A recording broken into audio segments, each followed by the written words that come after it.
Dios te bendiga. Mira qué impresionante lo que la palabra de Dios aquí nos enseña en el Salmo capítulo 23. Es impresionante. Dice, Jehová es mi pastor, nada me faltará. En lugares de delicados pastos me hará descansar. Junto a agua de reposo me pastoreará. Qué impresionante que dice Jehová es mi pastor. Y dice, nada me faltará. Y saliendo de la boca de David, sabemos que David también, a pesar de tener un pastor que es el Señor, bien él era un pastor de ovejas.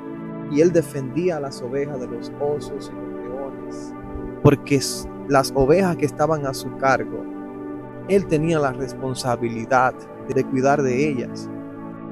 Nosotros no debemos de buscar pastos fuera de Jesús.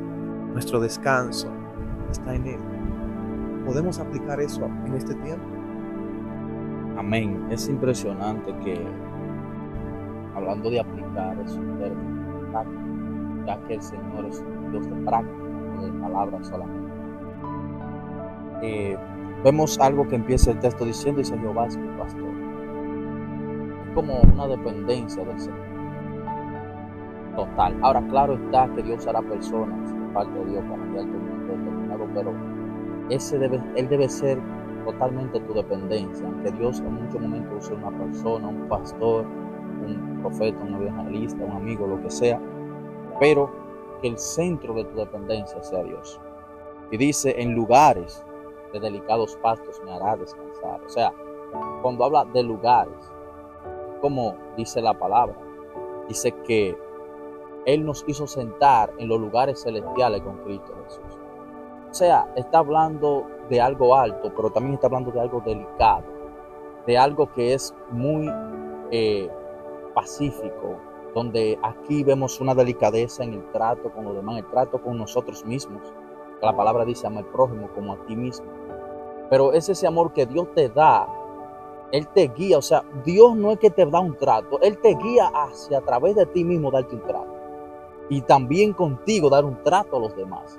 Porque Él quiere que tú seas partícipe de eso. No es que tú te vas a sentar en un asiento a esperar que Dios dé el trato a tu vida y tú no vas a hacer un movimiento. Él te va a guiar a cómo caminar para que ese trato tú lo sientas en tu vida, en tus pensamientos, en tus palabras y en tu caminar. Y también dice, junto a aguas de reposo me pastoreará. O sea, vemos que el pasto, ya para entregar al varón, representa la palabra. En una ocasión Jesús le dijo a Pedro, apacienta mi cordero. Eso significa llevar las ovejas a pastar, a comer pasto. Entonces, vemos que Pedro, al haber sido pastoreado por Jesús, se convirtió en un pastor también. Porque tú puedes ser un guiador de esto cuando tú lo vives en tu vida. Tú vas a ser alguien que con el ejemplo, vemos que Jesús le dijo a Pedro, no solamente con las palabras, sino Pedro ya estaba en un nivel que el ejemplo de Pedro guiaba a las personas hacia ese pasto delicado y hacia esas aguas que representan la presencia de Dios en nuestra vida. Amén. Y muy interesante, bastante interesante. Y es que el mismo David, siendo pastor, también tenía un pastor. Por eso el Salmo empieza diciendo, el Señor es mi pastor. Jehová es mi pastor y nada me faltará. Y tenemos que entender que asimismo también aquel hombre de Lucas capítulo 15, el hijo pródigo, se fue del Padre, porque para mantenernos en Dios tenemos que estar bajo autoridad. Dice la palabra que él se fue de la casa de su padre y él empezó a apacentar cerdos, cuando su llamado era algo más glorioso. Porque cuando te vas del propósito, apacentas cosas, porque los cerdos representaban animales impuros, inmundos.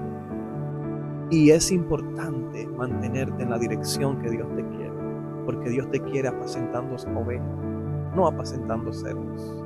Que Dios te bendiga, que Dios te guarde. Me encuentro con mi hermano, evangelista Ronaldo Franco, y tu hermano Jairi Tavares, evangelista para el Señor. El evangelista detrás de cámara, Eldri Dios le bendiga. Vargas. Dios le bendiga y recuerden, según lo que pastoreas, está tu condición. Dios te bendiga. Y Dios te guarde.